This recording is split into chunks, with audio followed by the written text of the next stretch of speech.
Pelapornya ini, wah itu yang kami sangat tunggu-tunggu itu. Iya. Saya tidak mau ke pelapor saya.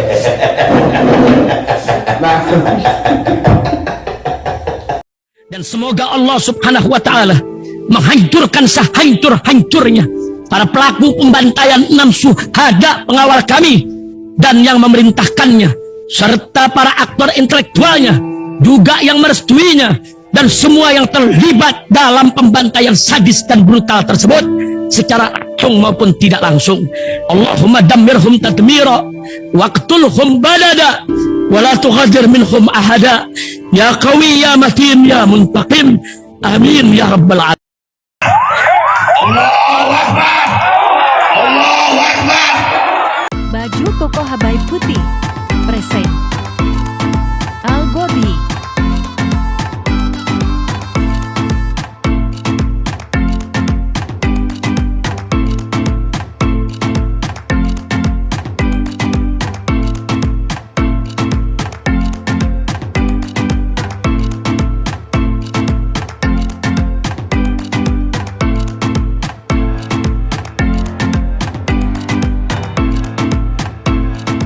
Assalamualaikum warahmatullahi wabarakatuh. Welcome back, selamat datang lagi di channel Babe Aldo bersama gue Babe Aldo, YouTuber rakyat biasa. Yang kali ini gue ada di kantor YLBH, Yayasan Lembaga Bantuan Hukum Abu Nawas di Bondowoso. Yang kali ini gue geruduk mendadak malam-malam ke tempat ini untuk silaturahim dengan pengacara kita Raka Baik. Apa kabar Raka Baik? alhamdulillah tamam. Ya, alhamdulillah nih kantornya lagi gua bajak dulu ya, jadi tamunya lu nih.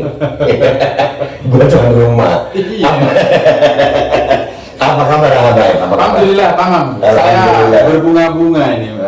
Dari kemarin, dari sidang kedua itu saya udah berbunga-bunga sampai detik ini. Alhamdulillah, alhamdulillah ya. Yang pertama kita sebelum masuk ke permasalahan inti, ini kan ada Yayasan Lembaga Bantuan Hukum, dan ini memang gua rasa sangat penting ya. Penting. Ya, karena memang di daerah seperti Bondowoso, Jember, ada beberapa daerah yang masih masyarakatnya itu boleh dibilang buta. Relatif awam ya. Buta, bukan lagi awam ya, buta masalah hukum. Betul. Nah, itu perlu adanya lembaga bantuan hukum, di mana kalau ada permasalahan hukum itu harus ada yang membantu. Betul. Dan ini dengan adanya YLBH Abu Nawas ini, alhamdulillah, ini membuat menginspirasi gue untuk membentuk lembaga bantuan hukum juga, insya Allah di Jember.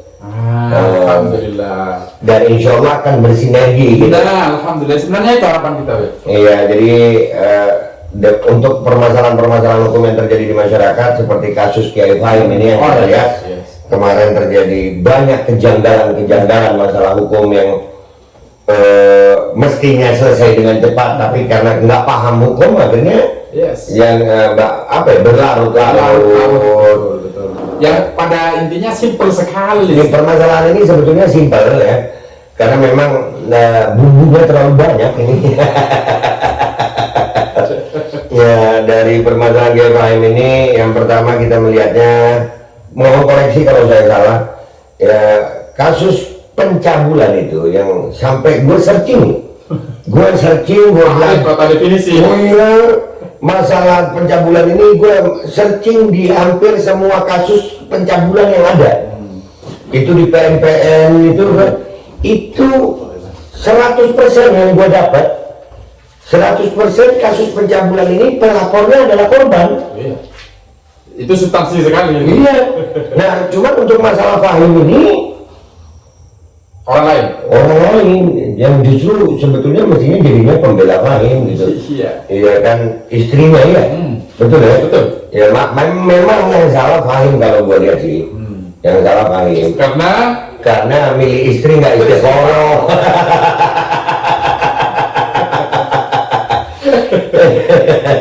Jadi alhamdulillah nih, kita mau berbincang-bincang masalah persidangan yang kemarin ini. Ya, apa yang bisa, kan ini sidangnya tertutup ya karena menyangkut anak-anak ya. Ya, kemarin ada sedikit kesimpulan yang kita sampaikan bagi pemirsa. Babe Aldo ini. Dan itu akan dituangkan juga di kesimpulan kita di pledoi. Iya, akan di apa ya? Semuanya akan kita kumpulkan, fakta-fakta persidangan yang akan kita sampaikan nanti di pledoi, ya. Iya. Ya. Tapi tolong, kan kemarin termasuk saksi ini si pelapor nih. Sebelum Iya, ada cerita apa itu? Ada cerita apa? Tolong. jangan. Soalnya gue sempet dapat bocoran ada yang ngebahas masalah cupang. Gue yang tahu cupang itu ikan gitu. Kan ada ikan cupang tuh. Begini, dari sidang pertama aja ya, sesuai dengan 143 KUHP bahwasanya dakwaan itu harus cermat. Oke, lokus tempusnya sudah ada, tempusnya, waktunya, kejadian rame-ramenya ada, terus tempatnya ada. Sekarang masuk ke materi. Nah, materinya betul katanya Babe tadi, siapa pelapornya? Itu yang substansi sekali. Nah, kemarin dihadirkan pelapornya ini. Wah, itu yang kami sangat tunggu-tunggu itu. Iya. Saya ada mau ke Nah, Emang kocak sih aslinya. Untung aja ini sidang tertutup ini. Kalau umpamanya ini sidang terbuka boleh disiarkan. Ketawa. yang pertama saya memeriksa saksi. Oke. Nah, saksi pelapor. Saya tanya, di situ di aduannya akan jelas sehubungan dengan dengan peristiwa pencabulan yang dilakukan oleh Fahimawati. Klausul ini kan menunjukkan fi'il madhi atau past tense sudah dilakukan. Akhirnya saya tanya, atas dasar apa saudara menyimpulkan bahwa telah terjadi pencabulan? Jawabannya dua. Ya karena itu sering memberi uang anak-anak. Pertanyaannya ini ambil zakat atau saya bilang begini, saya harus bertanya ini karena saya ada pondok pesantren dan saya punya istri. Iya, benar guys, ini kantor YLBH ini, Yayasan Lembaga Bantuan Hukum Abu Nawas ini berdiri di lahan pondok pesantren karena beliau juga punya pondok pesantren, benar. Iya. Jadi atas dasar memberi uang kepada santri itu dan pernyataan anak-anak yang sampai saat ini saya bertanya-tanya, saya di berkasnya di mana pernyataannya? Iya, anak-anak pun nggak ada yang menyatakan itu. Nah, ketika diperiksa anak-anak yang dimaksud, nggak ada muncul. Pertanyaan saya atas dasar apa? Tetap atas dasar apa? Ya dasarnya itu tadi ngasih duit. Jadi buat para pimpinan pondok, ya tolong hati-hati. Lu kalau ngasih duit ke anak-anak santri, terus bini lu cemburuan, itu bisa masuk pasal pencabulan.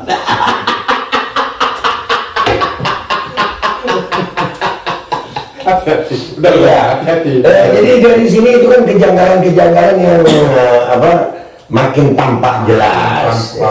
Makanya saya langsung ingat ayat Dhaharal fasad fil barri wal bahri bima kasabat aydin nas. Banyak kerusakan disebabkan oleh manusia dan relevansinya dengan surat Yusuf. Karena saya ingat dahulu abah saya, kalau tipu daya setan itu dhaif, lemah. Tapi di surat Yusuf, inna kaidakunna azim. Iya, tipu daya perempuan itu memang besar.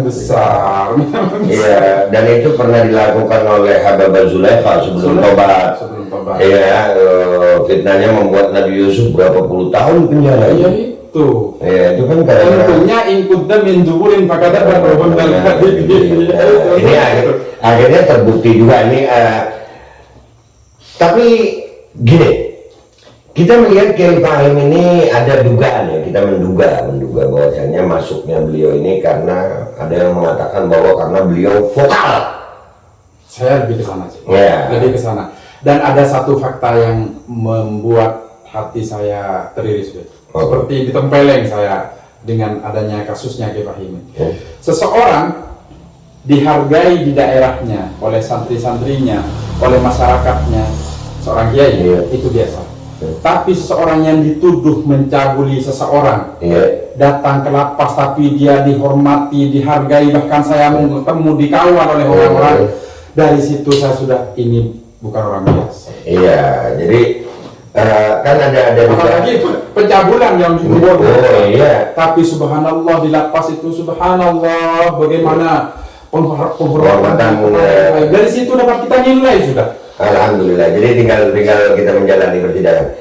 Tapi dari 2 kali persidangan ini, bagaimana persentasi optimisme rekan-rekan pengacara? Kalau persentase saya normatif saja, karena majelis hakim ini akan menilai dan memutuskan berdasarkan kesesuaian antara bukti, saksi, dan kalau ada ahli-ahli.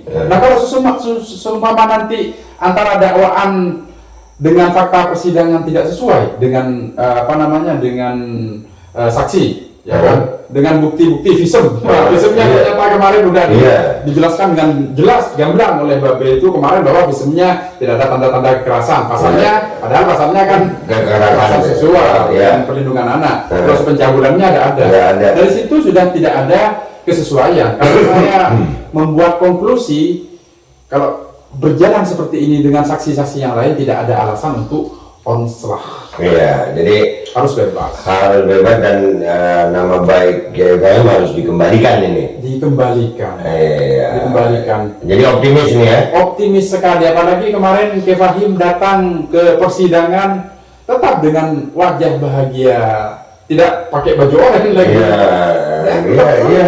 Subhanallah. Masih tenang-tenang ya. Tenang. Alhamdulillah. Artinya beliau menjalani persidangan ini, hukuman ini, fitnah ini, itu dengan ketabahan Mas ya. Dengan ketabahan, dan saya juga berterima kasih kepada ini apresiasi saya kepada PN Jember ya. Kenapa? Karena permohonan kita bahwasanya asas peradilan itu sederhana dan cepat. Saya minta 1 minggu 2 kali, dan juga saya minta code kalendernya semuanya dikabulkan. Bahkan secara offline dikabulkan juga. Alhamdulillah. Itu apresiasi yang sebesar-besarnya untuk PN Jember. Terima kasih Pengadilan Negeri Jember. Jadi insya Allah ini kita tetap akan optimis ya. Iya, perlu ditiru oleh semua peradilan yang ada di Indonesia. Mudah-mudahan bisa seperti itu.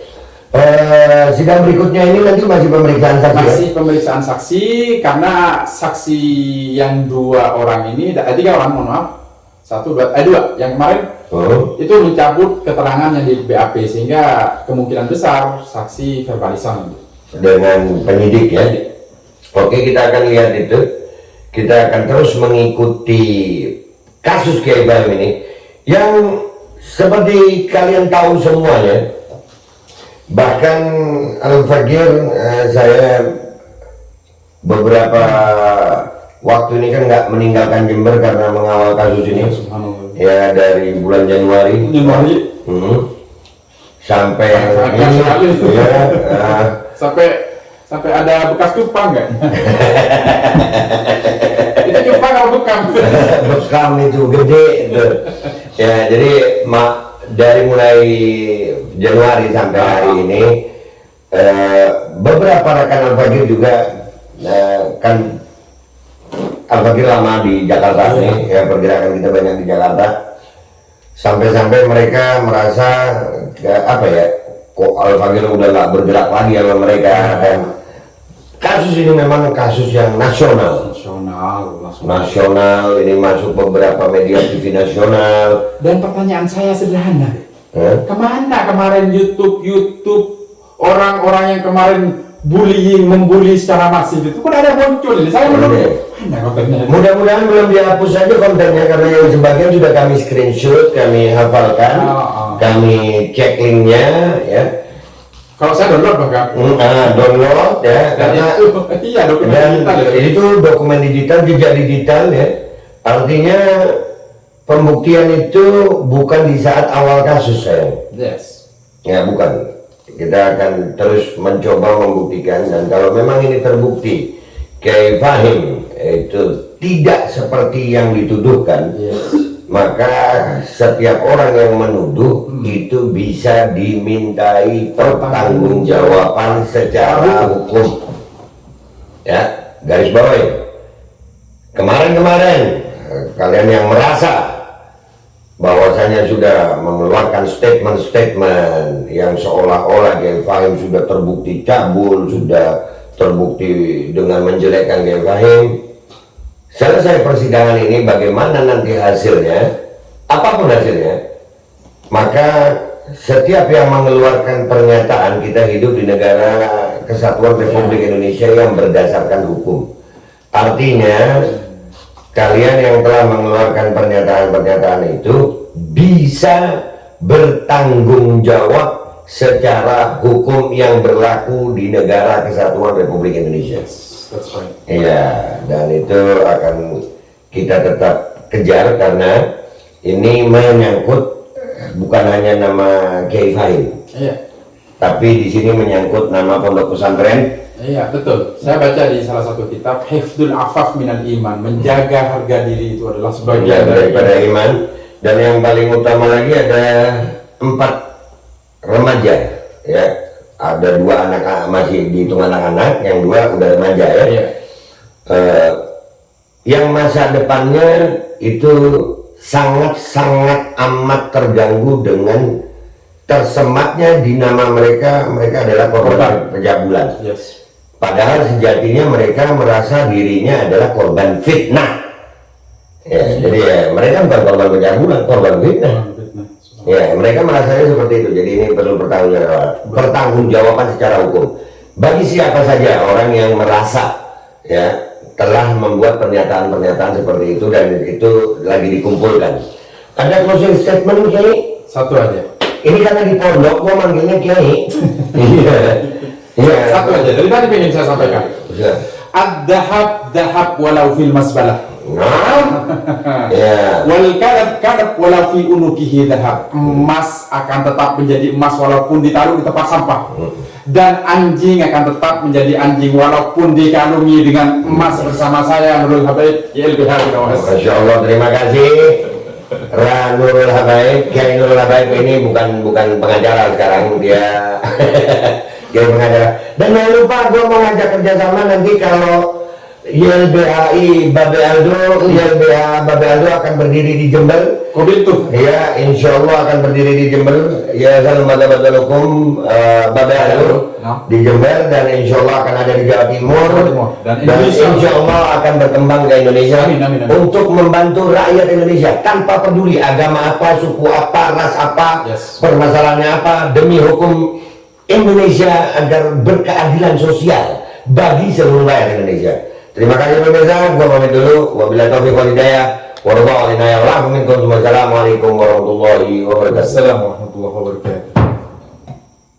Bismillahirrahmanirrahim guys, sekarang ada Babe Rolen, Babe Roti Molen. Roti ini dibuat yang pasti rasanya enak ya, ada 3 rasa. Nih, ada pisang keju, ada tape keju, ada pisang coklat. Ini dibuat tanpa bahan pengawet dan melayani pesanan-pesanan kalian yang seputaran Jabodetabek, bisa buat nemenin ngopi, buat acara-acara boleh. Dan ini karena gue paling suka pisang keju, nih gue dulu yang nyoba nih. Ya, dia tuh kayak crunchy gitu depannya tuh. No.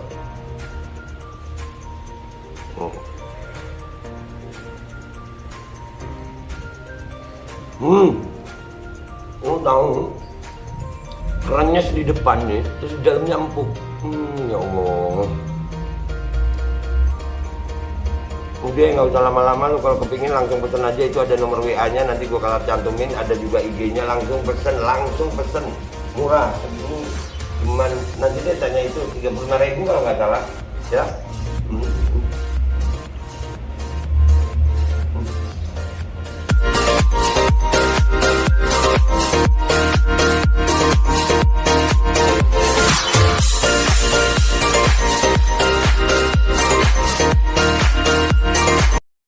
Assalamualaikum warahmatullahi wabarakatuh guys. Alhamdulillah gue lagi di Jember dan gue dapat produsen Golden Pro MHA Vito. Ini guys, bahan-bahannya itu di dalamnya ada jintan hitam, ada broto wali, ada sambiloto, ada jahe, pegagan, ada madu hitam, ada propolis dan probiotik. Dan ini alhamdulillah gue udah berapa hari ya, 4 hari gue nyoba ini. Ini langsung aja guys, dia madunya madu hitam ya. Ya, bukan madu bini, bukan madu hitam. Ini untuk obat dan untuk imunitas tubuh. Alhamdulillah kemarin gua badan-badan nggak enak, gua pakai sehari 3 kali nih produk. Cuman ditetesin di bawah lidah kayak begini. Jangan lupa bismillah, tapi bismillah sama sholawat. Allahumma sholli ala sayyidina Muhammad dan sayyidina Muhammad.